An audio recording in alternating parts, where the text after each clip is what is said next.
shit, and they think I don't know nothing about it. And I was like, man, I was writing longer than you, you know? So it's cool. It's cool to have another ego. And again, like, you know, all of it's not real, you know. The persona you meet me as Tumor is different than the persona you meet me as TLOKS, and then my real whoever I really am is different from that too. So it's fun. It's like acting, you know. You play different parts. The name TLOKS is making noise on the streets. It's ringing bells. And soon you start painting an outline of TLOKS that becomes your trademark signature, like a stamp. How do you come up with this famous TLOK throw up? Well, the actual letters, if you really look at it, it's a font. It's like the lowercase Old English letters. You see how it kicks to the top pointy and the bottom pointy? It's kind of like the lowercase Old English letters. And then my iconic sugar skull in the center comes from my roots, making my own toys as a kid, you know, my mom being Mayan and all that. So, you know, the sugar skull comes from that. And it's a good luck sugar skull. And then, you know, it's been good luck for me. You know what I mean? Like I've done well with it. And, you know, I used to do the tumor bears, right? The T-Loco teddy bears, which came from Teddy Loco or T-Lokes or whatever. And that was just a marketing thing for, you know, regular people to not be scared of the skull, you know, make it more fun, because Dia de los Muertos is not Halloween. It's supposed to be festive. It's supposed to be something you celebrate your ancestors that passed away, your people that you love passed away. It's supposed to be joyous. It's not supposed to be Halloween. So my skull is not like a scary, like, villain skull. It's more like a happy sugar skull. It was a candy that kids would make and give out, you know, on Dia de los Muertos, you know, in Mexico. So I made it more like that. I also noticed that you repeat the same throw up every single time. Again, like I mentioned, like a stamp. Is that a key strategy in graffiti? Yeah, of course. Graffiti is marketing. You have to do your logo. For anybody that has a throw up and you're changing around 50 different times, what are you doing? You got to have one stamp. You got to love it though. You got to enjoy doing it. But you have to have one stamp you do over and over again. Look, Nike, Apple, Disney, they got billions of dollars to change the logo whenever the hell they want. They could hire the best artists in the world, but they don't, because that's what you ride in. You got to commit.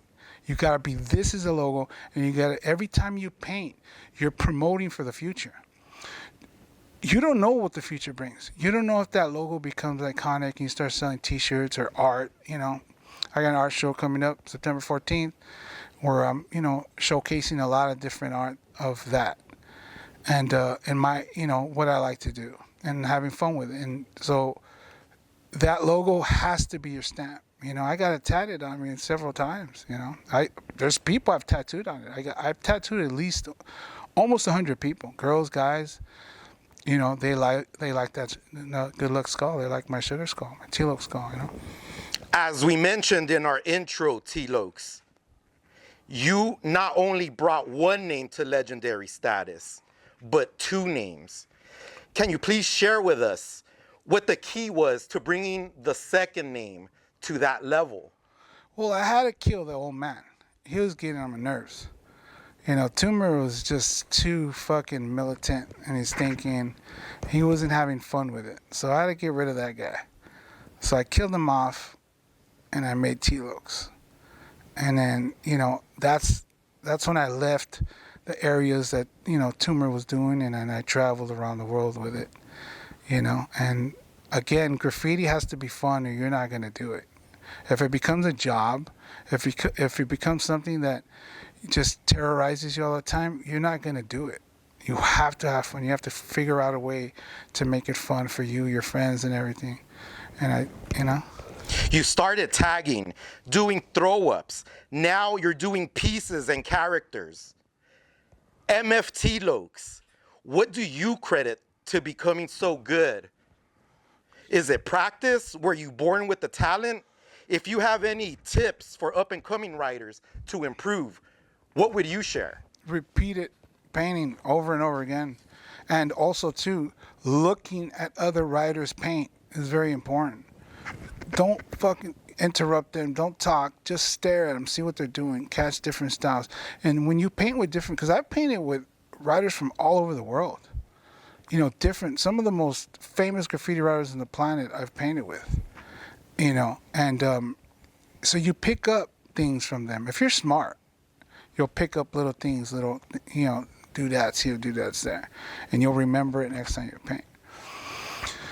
Especially now, I think now I'm having the best time because now I'm doing characters too, and back, you know what I mean? Before I had a talking, you know, a lot of artists are real dumbasses, you know what I mean? Like they're real, it's almost like they're emotional wrecks, dude. Like a lot of artists are like suicidal and depressed and like all kinds of shit. You have to deal with their crap. Now I'm in house.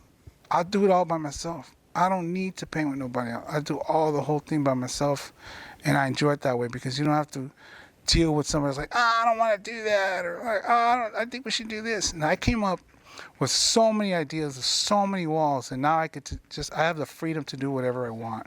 So I'm having the best time of my life right now. I think right now is like the best time.